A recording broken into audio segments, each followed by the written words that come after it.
Welcome to Next Up channel.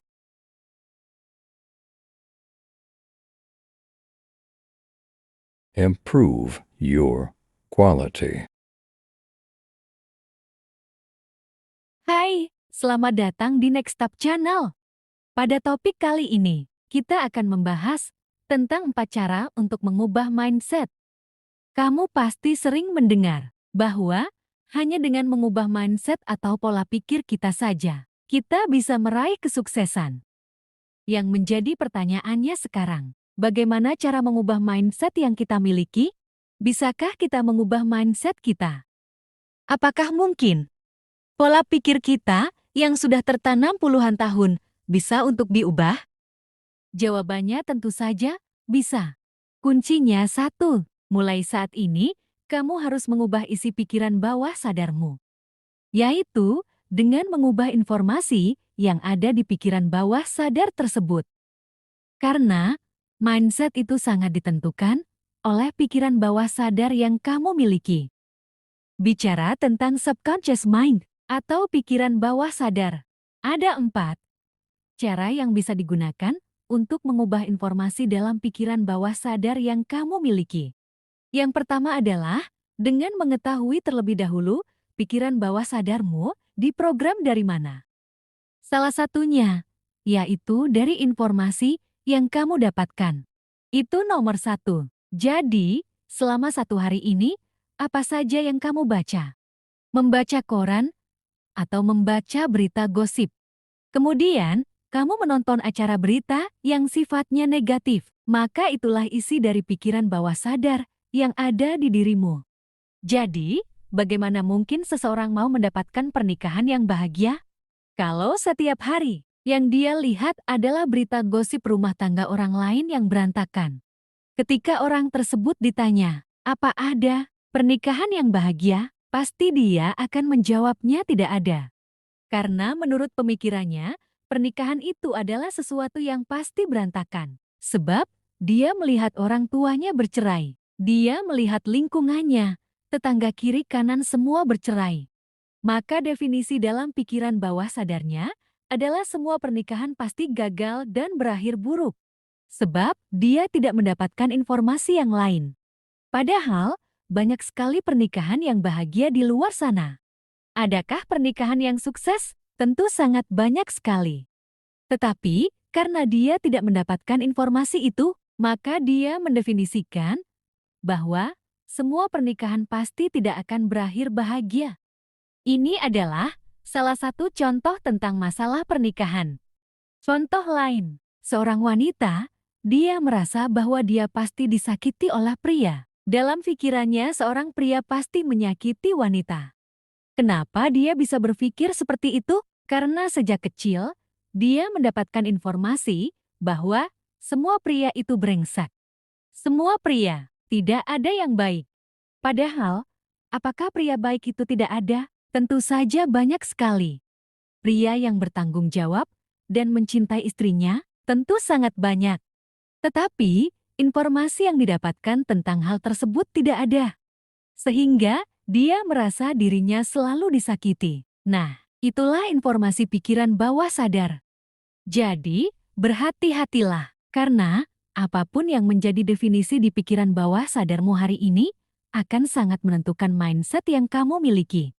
Nah, mulai dari sekarang, kurangi menonton berita yang informasinya berisi hal-hal negatif.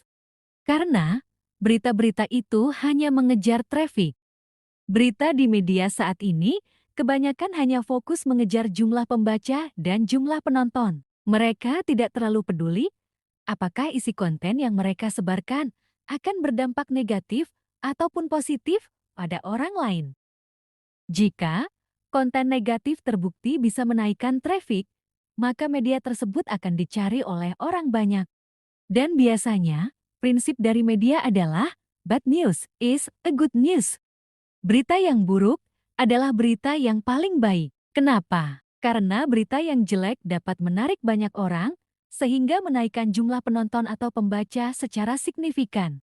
Itulah mengapa berita gosip selalu ramai. Berita tentang rumah tangga orang selalu ramai. Kenapa pula hal itu saja yang selalu diberitakan? Jawabannya yaitu tadi, bad news is a good news.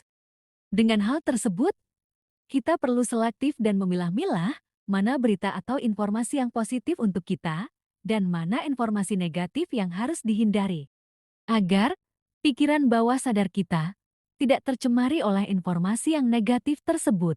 Selalu tanamkan pada pikiran kita, hidup itu harus bahagia. Hidup itu harus sukses. Hidup harus selalu sehat. Nah, informasi kata-kata seperti inilah yang seharusnya selalu terprogram di dalam pikiran bawah sadar kita. Itu tadi yang pertama. Sekarang yang kedua, yaitu figur. Yang dimaksud dengan figur di sini adalah orang yang kita kagumi dan hormati. Yang kata-katanya selalu kita dengarkan dan ikuti. Contohnya, bisa guru atau bisa siapa saja. Figur itu penting, sebab sangat menentukan isi pikiran bawah sadar yang kamu miliki. Jadi, kalau kamu hari ini ingin memiliki suatu usaha yang sukses, maka kamu perlu punya figur atau tokoh pengusaha yang sukses. Ketika kamu memulai berwirausaha dan mengalami kegagalan, kemungkinan terbesar penyebabnya karena tidak adanya figur atau panutan seorang pengusaha sukses yang kamu miliki. Mungkin pula di pikiran bawah sadarmu yang ada hanyalah apa yang kamu pelajari sejak kecil. Jika sejak kecil, kamu hanya belajar agama saja, yang kamu tahu tentu hanya seputar agama. Ketika orang lain membahas tentang wirausaha, entrepreneurship, kesuksesan karir, kamu mungkin akan jadi kebingungan. Kenapa? Karena kamu tidak mendapatkan informasi seperti itu sejak kecil. Karena apa? Tidak ada figur yang kamu miliki. Mungkin setelah kamu menonton channel ini, kamu akan berpikir, saya harus menemukan sosok figur, tokoh pengusaha yang sukses, tokoh pengusaha yang berhasil. Contoh, jika suatu ketika, figur atau tokoh yang kamu idolakan mengatakan, "Sudahlah, hidup itu jangan cuma mengejar dunia. Hidup itu yang penting mengejar akhirat." Maka percayalah, jika kamu ingin menjadi sukses dalam dunia karir, itu akan sangat berat sekali.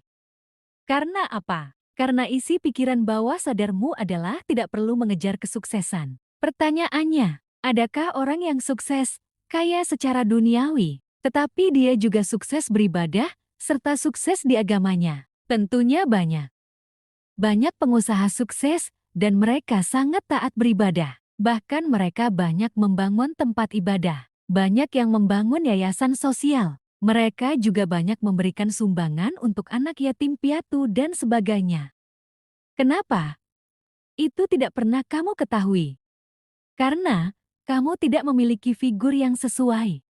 Oleh sebab itu, kamu harus memiliki figur yang sejalan dengan keinginan atau cita-cita yang ingin kamu tuju. Kamu bisa mencari tokoh suksesmu di Google atau media-media yang ada. Informasi seperti itulah yang seharusnya kamu kejar. Supaya kamu bisa mengisi pikiran bawah sadarmu dengan hal baik. Itu tadi tentang figur. Selanjutnya yang ketiga, yaitu afirmasi atau auto-suggestion. Ada 3 kalimat afirmasi, yaitu saya cinta diri saya sangat bahagia, dan saya pasti bisa. 3 kalimat ini harus kita afirmasikan ke diri kita setiap hari. Sebab, bagaimana mungkin kamu bisa mencintai dan dicintai oleh orang lain kalau kamu tidak mencintai dirimu sendiri? Tentu, itu omong kosong. Contohnya, apakah kamu bisa memberikan makanan pada orang yang kelaparan jika kondisimu sendiri sedang kelaparan? Saya sendiri belum pernah dengar ada ceritanya orang yang kelaparan masih bisa memikirkan orang lain dan mau untuk berbagi makanan. Kalaupun ada, pasti sangat sulit untuk ditemukan. Kamu harus kenyang terlebih dahulu, baru kamu bisa berpikir logis untuk berbagi makanan dengan orang lain. Intinya, afirmasi itu sangat penting. Cintailah diri sendiri dahulu, baru kamu bisa maju. Kamu harus membahagiakan diri sendiri dahulu, sebab kamu tidak akan bisa membahagiakan orang lain jika kondisimu sendiri sedang terpuruk. Afirmasi seperti ini sangat penting untuk dikerjakan secara terus-menerus guna membangun kesadaran diri yang positif. Dan yang terakhir, yang keempat adalah lagu. Bicara tentang lagu, lagu itu bisa menjadi sesuatu yang sangat berbahaya. Karena lagu adalah sesuatu yang dinyanyikan setiap hari, mudah diterima oleh siapa saja, dan juga mudah untuk diingat, terutama oleh otak kita. Pasti kalian pernah mendengar bahwa lagu atau musik biasa dipakai oleh negara-negara maju sebagai propaganda.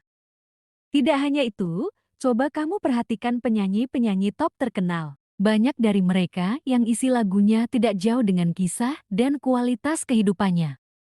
Oleh sebab itu, perlu hati-hati dengan lagu yang kamu nyanyikan maupun kamu dengarkan. Pilihlah lagu-lagu yang dinyanyikan di Olimpiade, World Cup, dan yang sejenisnya. Lagu-lagu tersebut adalah lagu penyemangat, lagu-lagu yang sangat positif untuk didengarkan. Nah, lagu yang seperti itulah yang bisa memprogram pikiran bawah sadar kita, serta menentukan cara berpikir kita ke arah yang tepat. Demikian, semoga keempat tips yang baru saja kita bahas bisa mengubah cara berpikir atau mindsetmu, serta bisa membuatmu lebih sukses dalam hidup. Selamat mencoba!